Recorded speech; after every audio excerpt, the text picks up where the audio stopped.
This is just going to be a very quick video. I just played some bullet chess, that is 1 minute chess, on my favorite chess server, and I had a game that is not the most correct game in the world, and certainly not the most instructive, but it had a cute finish that I just thought I'd make like a quick video and share with you guys. I hope all of you are doing excellently and that you will enjoy this little checkmate here. So my opponent is playing white, kicks off with e4, best by test as Fischer said, and I play my trusty Sicilian. Now this move is a little bit early, to be honest, but okay, it's like normally you would play knight f3 or something here, but he's trying to be tricky and he's sort of relying on me not knowing like the refutation of this, and that I won't be able to come up with it over the board like with only 1 minute on the clock.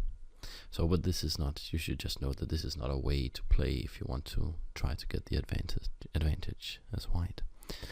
Alright, so I develop my knight quite sensibly, and you can see what he's doing here. He's just making a strong pawn chain, and he's putting his bishop outside the pawn chain, so it's effectively is attacking my weak f7 square. So it's just sort of sound positional principles, but not in the very ambitious order, I guess you could say. Well, I try to fianchetto or fianchetto my bishop, going for sort of a setup similar to what is known as the Sicilian dragon. And he goes for an f4 idea, quite sensible, but I still think that I am able to challenge his pretty dominant position here in the center via my piece pressure. Like this is an idea called hypermodernism.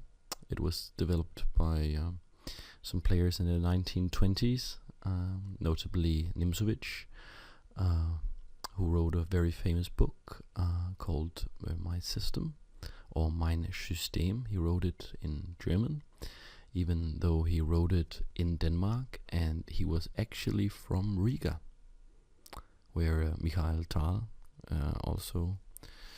is also from, and also Shirov, Alexei Shirov, also from Riga. And he's actually buried quite close to where I live, interestingly. So he developed this idea. Also other hypermodern players like Reti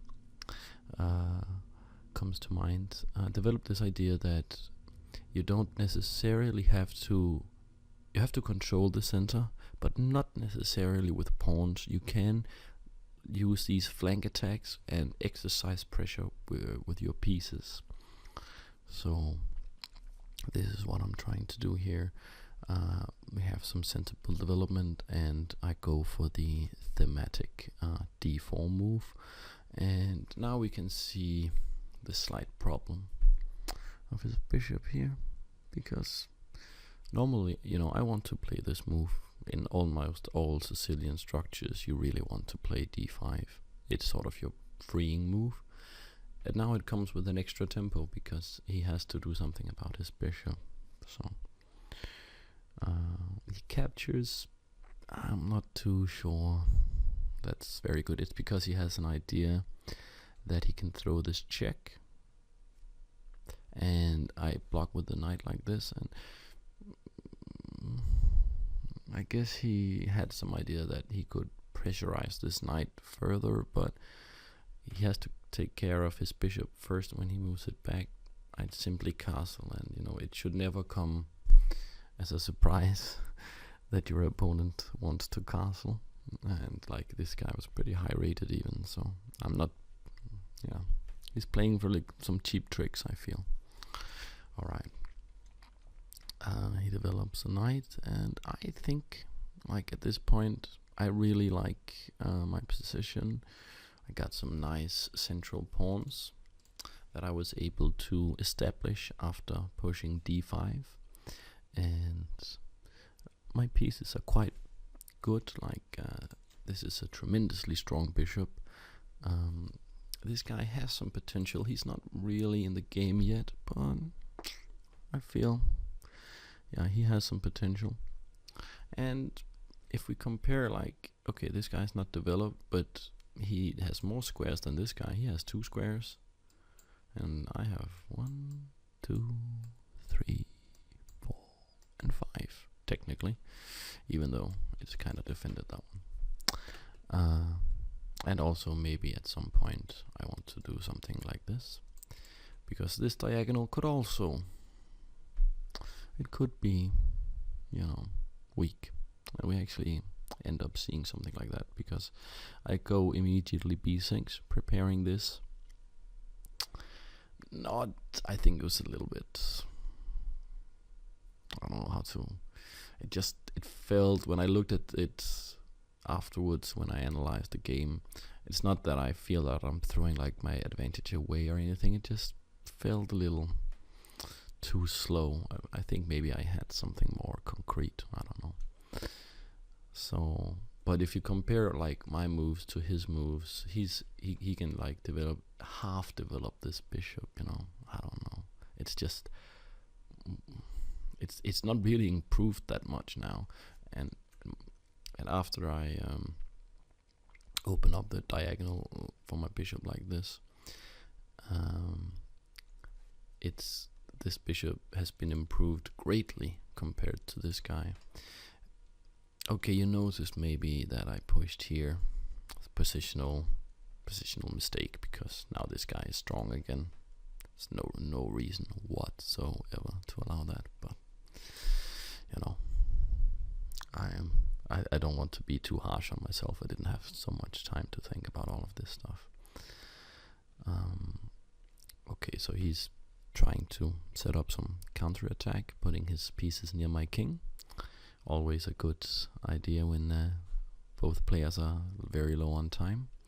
And I'm saying, no, could you please go back? You know, I want to be the one attacking. I don't want you to attack. So he goes back, and I play this move. It's a bit of a trickster move. Okay, I might admit. You know, in my preamble, in my intro to this video, I said, you know, it's not the prettiest game, and this is.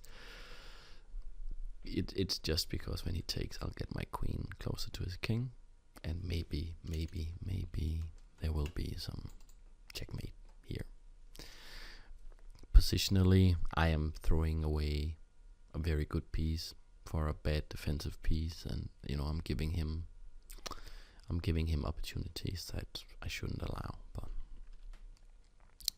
he's just coming in with the queen. It's a very multi-purpose move. He's defending his king, and he's getting ready to push maybe f5 something, you know, because you notice that this pawn is not really defended because of this configuration here. So oh, sorry, play like this.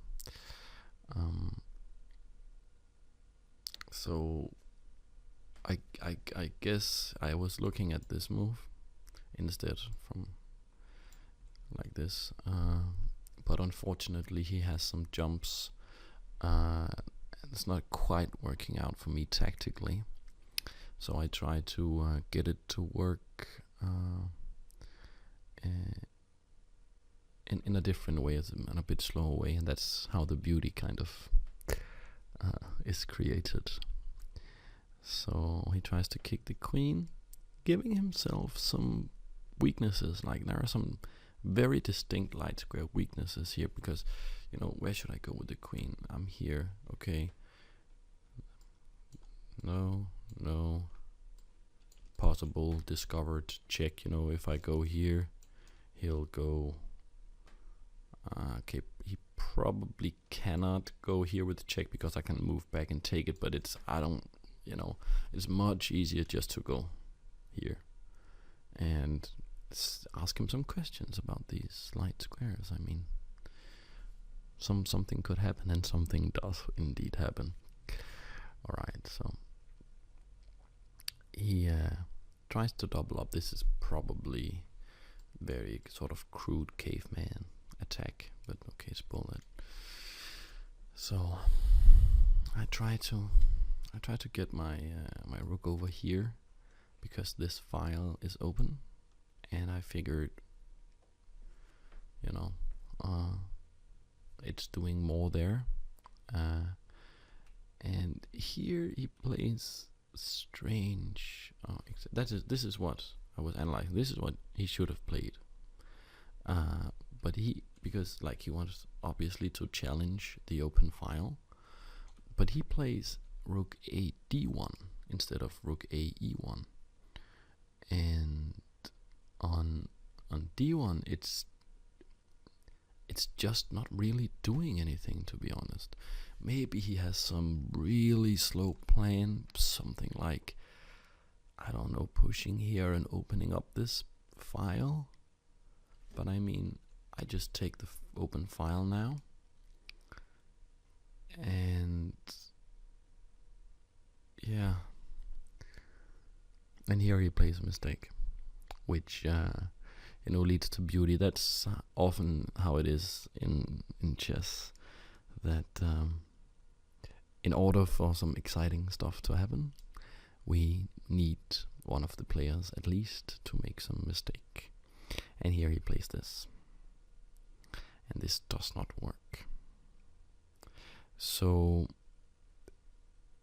he wants to take here and then take here.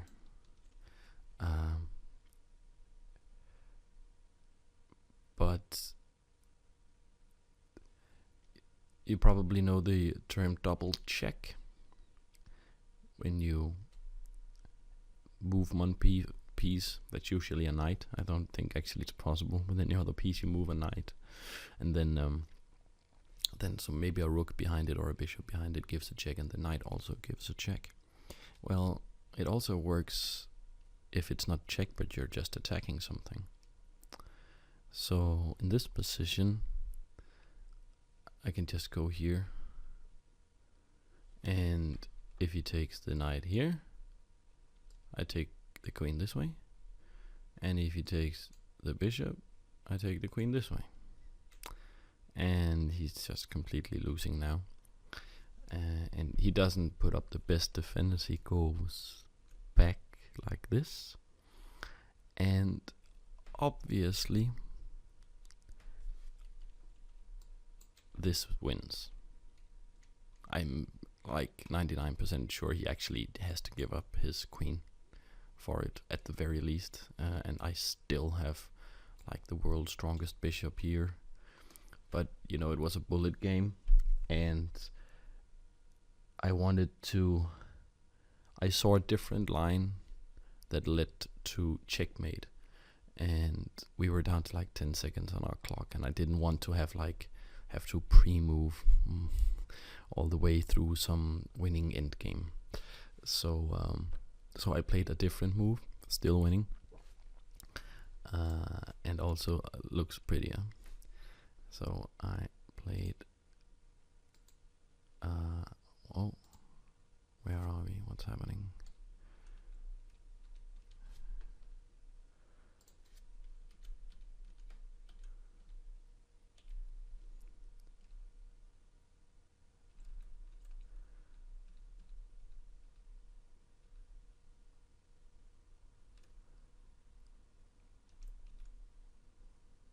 Yes, so I played knight g4. I played knight g4, attacking the queen, and the queen cannot go here because that's just checkmate. Cannot go here because I put the rook on the open file. Like, sometimes when I explain chess to people, and I say, you should put your rook on the open file, and they say, why?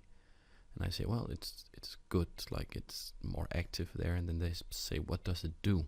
What does it attack? There's nothing on the open file. And I'm trying to figure out a good way to explain this concept. It's like it has potential. Like this very famous world champion, the first official world champion of chess, Wilhelm Steinitz, he said that tactics flow from superior positions. If all of your pieces are doing more than your opponent's pieces, then it stands to reason that they will create more synergy between them, and that's how you can that's how, like, when you get a winning advantage, the tactics will work out in your favor. A different guy, Jose Raul Capablanca, a Cuban guy, became world champion in 27 by beating Lasker, Emmanuel Lasker. Brilliant guy, by the way, Capablanca. Brilliant guy. He said the good chess player is always lucky. And it's a bit of a mysterious quote, but I take it to mean that if you put your pieces on good squares and you always look for the best move, then when you need the luck to favor you, you have maximized the statistical, should we say, chance for the having some move that can help you win the game. Okay, so the reason I played this knight here is because the only way he can try to win, or there's a very tempting way for him to try to fight off my attack, that doesn't work, and it's what he tried. He did this, and the idea is that it hangs his queen, of course. So when I take his queen, so the idea is that he can move his knight away with a discovered check from the bishop. So now my king has to move, and now he can take my knight. And probably he got to this point in his calculation and thought, I'm going to survive. But he missed that when I recapture his knight, it is actually checkmate. That was pretty satisfying. So just 2 pieces, actually. That's it. Yeah, of course his own pawns. Oh yeah, this pawn specifically. So yeah, that's all for this video. Maybe it's more like infotainment than actual. Probably it has no real educational value, but chess is also supposed to just be fun and about finding some beautiful pattern or whatever. So I'm signing off. I hope that all of you guys are doing really well. I thank you for all of your support. It means the world to me, it really does. So yeah, more videos coming up soon, and take care.